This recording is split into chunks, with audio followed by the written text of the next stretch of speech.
Welcome to the Oddity Shop, where the bizarre is always on sale.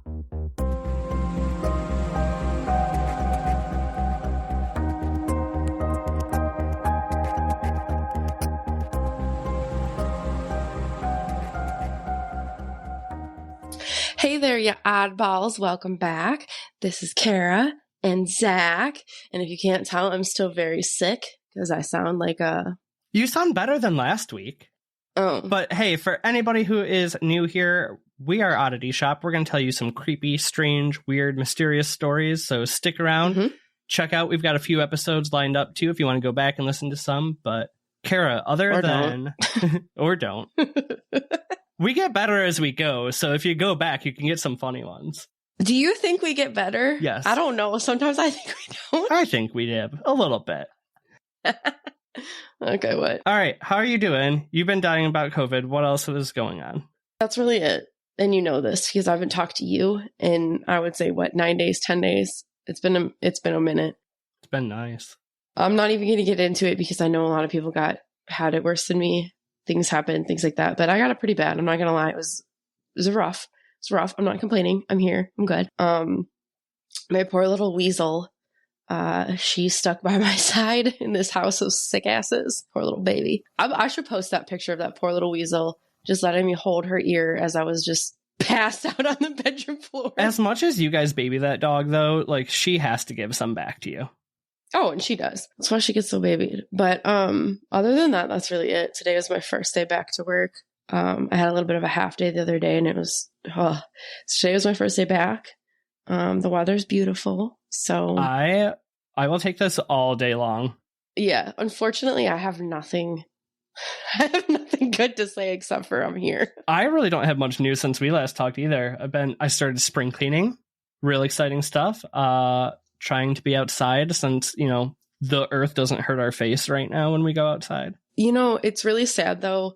It's really not good that it's what day? April 13th and it's 85 degrees. And it went from 40 to 80 overnight. Like there was nothing in between. That's not good. I love it. It's not good. But it's not a great sign. Right. So anyway, that's really all I have. Yeah.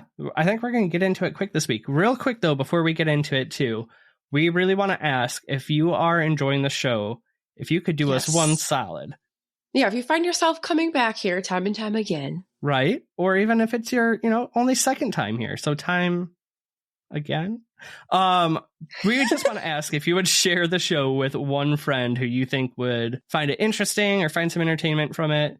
Just, help us grow. And the more we grow, the more we can do the show. The more we grow, the more we can do the show. We'll have a jingle one day. Will we? You got a question for me this week? I do. I'm proud. Don't think too much into it. Just it's like, what is it called? Like a spitfire question. Just gotcha. Don't think too much. What did you do with your baby teeth? I put them under my pillow and then they would disappear. Okay, cool. I get anywhere from $0.25 to $1, but I have no idea what happened to them after that. Okay.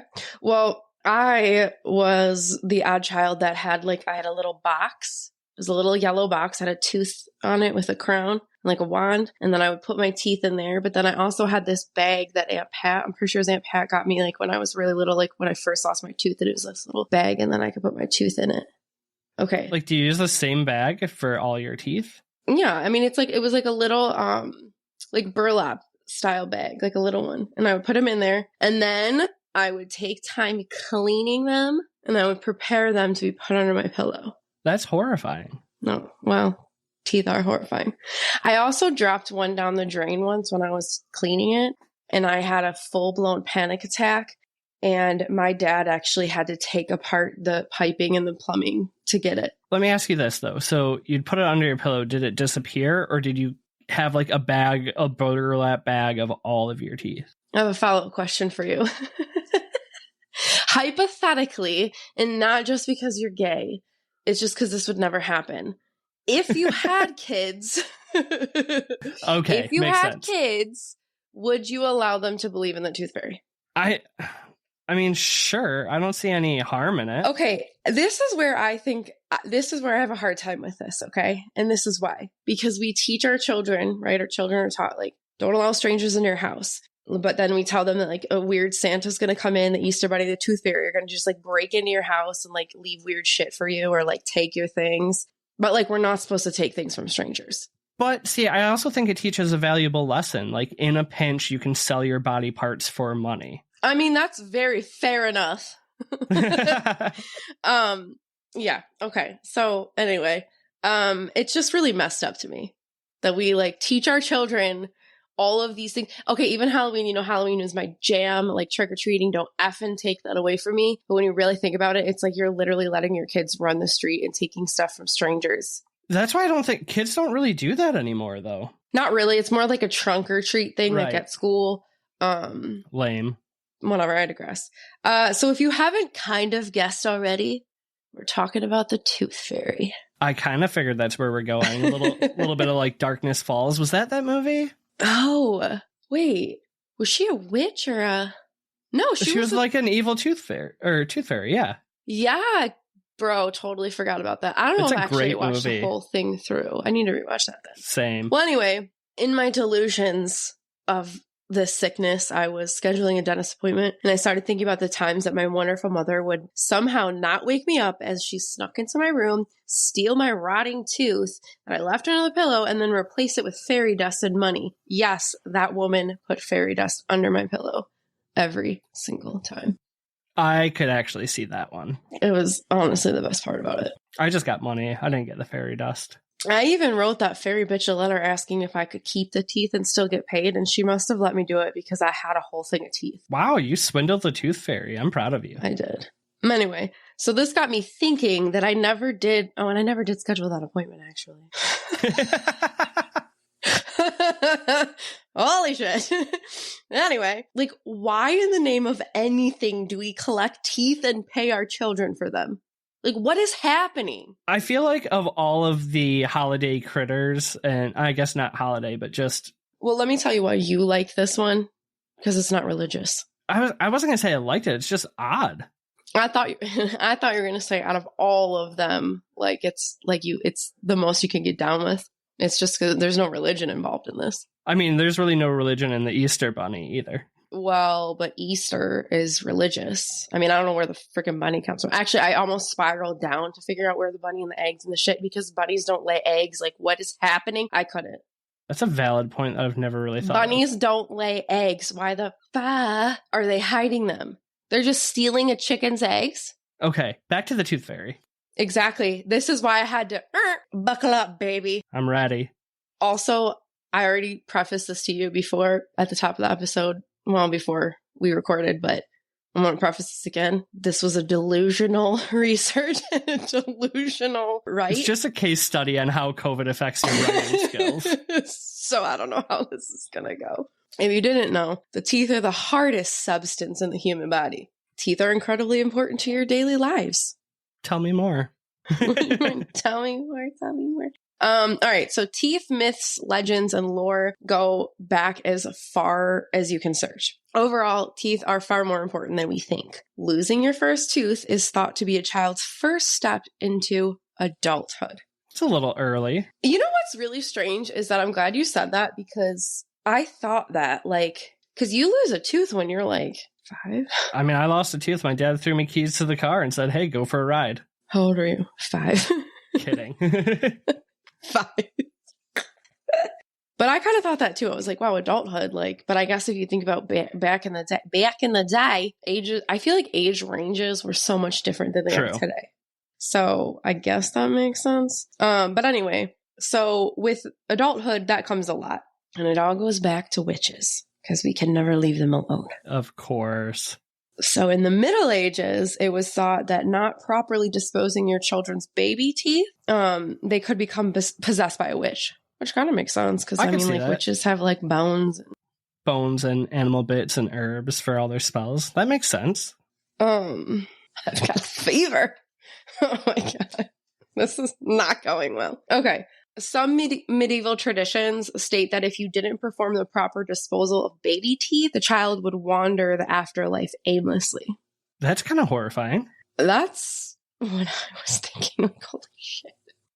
And then, so are you wandering aimlessly as a child, or just aimlessly at the age that you died, but you're just aimlessly wandering because you didn't dispose of the baby teeth. Maybe because you don't have your whole body. I don't know. Aimlessly as a child sounds so sad. Yeah. We'll go with adult. Yeah. Some, however, thought that baby teeth held potent magical powers. So warriors in Scandinavian cultures even collected strings of baby teeth for protection in battle, which I feel like you can visually see like string, like in your brain when you think about it, you can see like strings of like teeth like on their armor plate or like a necklace of it. But I just never thought that it was baby teeth. I always thought it was like animal teeth and shit. Little baby teeth, whatever. In China and Vietnam, children will throw their teeth on the roof of their home if they were bottom teeth. So if they lost a bottom teeth, they would throw that on the roof. And if they lost the top teeth, they throw it on the ground. And this was to help guide the path of their permanent teeth growth. So if you think about it, if you lose a bottom teeth, you'd throw it up because you want your teeth to go up nice and straight. I don't like any of this. Your face. Your face. I'm a firm believer that bones should stay inside the body. Like, I don't even eat chicken on the bone. I don't like touching bones. So the thought of people throwing random bones around really makes me uncomfortable. I know. Hold on. This is a complete side note. But if I wasn't sick, I really wanted to call you because I just had to like vent because Aaron was making ribs again. On the what was it called that we have? The smoker. And he was like really mad that he's like, these are such good ribs. Like, you need to eat them. And I was like thinking about it. And I was like, I wish Zach was here so he could just be like, no. Because like the bones are gross. I know you like ribs though. Yeah. It's one bone. I know exactly where it's at. I know. But I just was like, I was like, I'm not eating that. And I just knew you'd back me up on the part of like So anyway, but that's the reason that they threw their bottom up, their top down. Makes baby sense. ones of those so that it grew in the path that they want. So Cherokee tribes also threw them on the roof, but they called to a beaver to give them a strong tooth in replacement.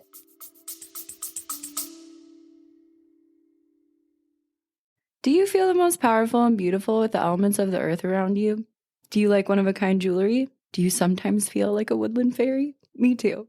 That's why I created Holly and Hemlock, a magical shop filled with handmade wooden jewelry and metaphysical tools. Come check out our enchanting wooden wares at www.hollyhemlock.com and join us in honoring the magic and beauty of nature with each unique creation. That's www.hollyhemlock.com. But as far as animals go, a big bucktooth one, yeah. Right. I don't want to mispronounce this, but it's Dene, so I don't know if it's Dane or Den. Yellowknives tribes. They will place the teeth in a straight tree to encourage the new one to grow straight. So they would find a tree trunk that's straight, and they would place the baby tooth in that in hopes that your new one would come in nice and straight. In Europe, some children used to bury their teeth, to bury lost baby teeth in the garden. This was done so that new teeth would grow just like a plant did. At least that one's not exposed. I'm down with that one. This is my favorite one. Because rats and other rodents have especially strong teeth, some cultures will sacrifice a baby tooth to them by leaving it by like the mouse hole or a beaver dam, things like that, because, they were hoping that exchanging the magical token of a childhood would give them strong, healthy teeth to come. Wow, life before dentistry was amazing. Babylonians, Egyptian, and Chinese believed that their gods were actually responsible for their toothaches. So, like, if you did something bad or it was like a karma type of thing, you got a toothache, a god was punishing you, which I'm like, I get that. I'm down with that. It is a terrible pain. It makes sense.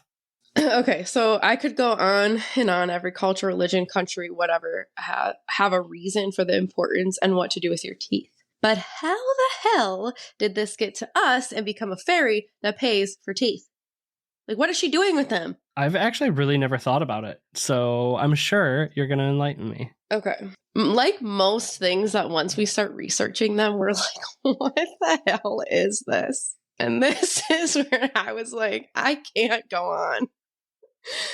Like, I can't restart. It's just strange. Okay. Most likely, our rendition of the Tooth Fairy primarily stems from a French story from the 17th century, which is translated. I didn't even put the title because I was going to butcher it, but the title is translated into The Good Little Mouse.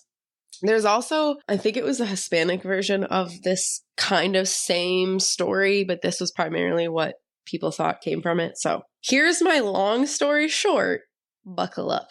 A king and a queen were incredibly in love and happy and expecting a baby. They were also loved by their entire kingdom, which I feel like speaks volumes because not a lot of king and queens are liked. Especially in France. I was just going to say in the 17th century too. Okay. A neighboring king was upset by their happiness because he was cruel and had a small penis. I made that last part up, but it probably stands. The cruel king attacks the happy couple and the happy king was killed. The cruel king takes the happy queen. Do you like my names? It's an amazing story so far. Just wait. Because she was a pregos, he wanted the baby to be married off to his son if it was to be a girl. So the cruel king confides in a fairy who tells him that indeed the baby will be a girl. If this didn't pan out to be true about it being a girl, then he was just going to kill them both. Logical. Right. So while captive, a mouse comes into the queen's tower. So she's like locked in her own like miserable little tower. And the little mouse comes in. The mouse would dance and amuse her every night. The queen only received 3 peas for a meal each day, but she would still spare 1 for her little mouse friend. Which, like, yeah. It's not a ton of food at all. No, but I would still be giving 1 to my little mouse friend. All right, so the queen made a basket of straw that was like her little bed area. So she made a basket out of it. So once she delivered the baby, she was going to lower the baby down from the tower to safety. This was her plan, at least. So one day the queen noticed an old woman like below and she called out to her and she asked for assistance with this plan. So can you kind of visualize what I mean? So it's kind of like Rapunzel, you know, she was looking out the damn window, throw her hair down. That's what she was planning. So the old woman said that she would only help if she sacrificed her mouse, her little mouse friend, so that the lady could eat it. Oh. I know. So the queen refused because that's her friend. She's like, no. So the baby was born and if you cared, her name was Joliet. But anyway, so the mouse turns into a fairy and helps her for not sacrificing it. So, I mean, there you go. Oh, that was a lucky turn of events. And then she offers to care for the baby. A lot of other things go on, like the baby getting recaptured and then being turned into a visible and like other things invisible. But ultimately, the fairy mouse thing knocks out the king's teeth and hides them under his pillow before eventually killing him. This is at least where the fairy and the teeth under the pillow is said to come from. Okay, I can see it. That's it. That's literally it. So anyway, so in 1908, there was an article in the Chicago Tribune about the tooth fairy. And this is where it was advised that parents tell their children of the tooth fairy in hopes to willingly part with their teeth. Is this like the first time the tooth fairy comes to the US or? Well, so in 1911, a girl remembers her mother like promising gifts to leave her teeth. And it's thought that immigrants most likely brought over the story of the mouse in combination with like the parent growing love with fairies. So that's kind of like that story had already been like there. And then like immigrants and things like that had kind of brought over the story. And like, we know how stories always change. So after the Depression is when the tooth fairy really took off in popularity, because once the economy improved and sparing change to children was affordable, the tale was able to take off. So basically after the Depression, the society became obsessed with child rearing and how to bring up their children.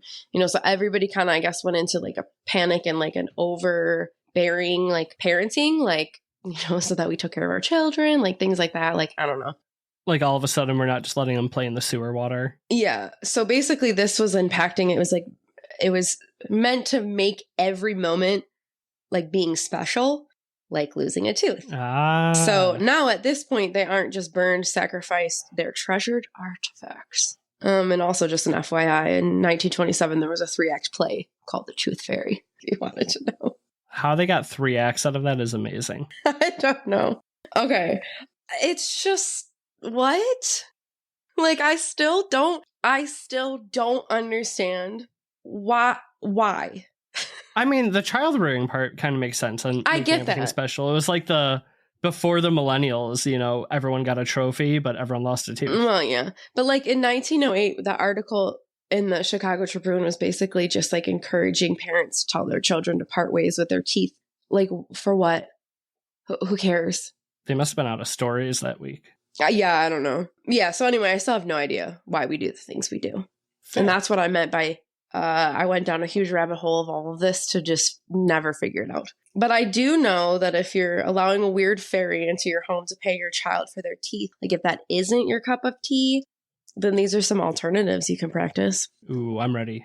I mean, basically, you just leave them for the rodents, throw them up or down, make tooth jewelry, burn them, have a burial. I mean, whatever you decide, just don't give your teeth to a witch because she'll possess you. I don't know. I kind of take my chances with the witch just to see Yeah, what honestly, because who happens. knows? She might not even possess you, witches aren't bad. But yeah, that's the odd, still unclear reason as to why we lie to our children. Okay, so did we uncover any like weird other holiday lies? No, because I would have went down like such a rabbit hole. But this is really strange. So as I was like thinking about all of this dream that I used, like a reoccurring dream that I used to have, like came into my brain, whatever that word is. And it's kind of fitting because obviously it made me think of this. So when I worked at Best Buy, I would have this reoccurring dream like every couple months. And it's so weird. I would lose like all my teeth. You know, that's like a super common thing. It right? is. But listen, I'd lose all my teeth and then I would go into work and I would trade my teeth in for antivirus. And then once I looked up what that means, when a common thing when you lose your teeth is like an insecurity. An antivirus is security. Interesting. There's a million other things why, like, about losing your teeth. I know you're looking it up right now. I could tell. I am. But the one main one is an insecurity about something. I knew that. I've heard too. It's like you have something to say, but you're not telling somebody. Although the top Google result is that teeth falling out is associated with loss and important life change. I was gonna say loss too, like death or loss. Or it just means you're becoming an adult. Right, of course. It's a very special moment. You lose 3 teeth. You know what? You can go buy cigarettes and beer at the corner store. You have to like present your teeth to the clerk at the counter. I've lost this many. Don't even edit out my coughs. I'm going to because people are going to hate that, but you sound great. You know when this is also really strange and I don't know how to maybe articulate it where it doesn't sound incredibly dumb, but you know when you get that overwhelming feeling like throughout the day that you're forgetting something? Mm-hmm. I constantly feel like I'm forgetting. This is going to sound weird. Forgetting something in my mouth. Like whether it's like a retainer, I don't know. That's like the only thing I can articulate is like I feel like I'm forgetting to put something in my mouth. Did you wear braces? I did. But that was so long ago that I don't feel like I should still be doing that. But it is. It's like I'll be driving and I'll like be moving my tongue around and be like, oh my God, I forgot something. And I feel like I forgot something in my mouth. And the only thing I can think is like a retainer. The reason I asked about the braces is because I had similar when I broke my arm and I didn't have my cast on for the first like year after that. I kept thinking like I'm forgetting my cast or something. Oh my God. My teeth journey is a treacherous one. I had one of those stupid things that were cemented at the spacer. And you had to crank it with a key and it... My sister had one of those. Thankfully, PTSD. I should have one, but I just let them crap. But yeah, no, I need some dental work. But don't we all? That was my weird rabbit hole of the tooth fairy, and it's very unclear to me. Okay, the older stuff is very clear to me, like why we did the things with our teeth, like we wanted them to come in straight and be strong, and like the gods and things like that, and witches. But then I don't understand where it turned to like we needed to convince our children to willingly give their teeth up. Like what were they? Were children hoarding their teeth? That's what I mean, I guess I kind of was, so maybe. But also, who cares? Were they still believe in witches then? Maybe. I don't know. But I like that little rat friend. It was mouse cute. Friend being the good mouse. All right. Well, with that, don't forget to make your dentist appointment. I'm going to hold you to it. Oh, yeah. Deb already yelled at me. Nice job this week, though. I'm proud you pulled it together, even though you've been literally dying. Like, for anybody who doesn't understand, Kara calls me multiple times a day. But I don't get sick either. And you haven't called me in over a week. That's how I know it's not well. Because I couldn't. And I got some damn peace and quiet. Shut up. I hate you. All right. Nice job, dude. You got anything else you want to leave us with? I feel like I did, but I guess I do not. So, with all that being said, creep it real, you oddballs. Goodbye. Bye.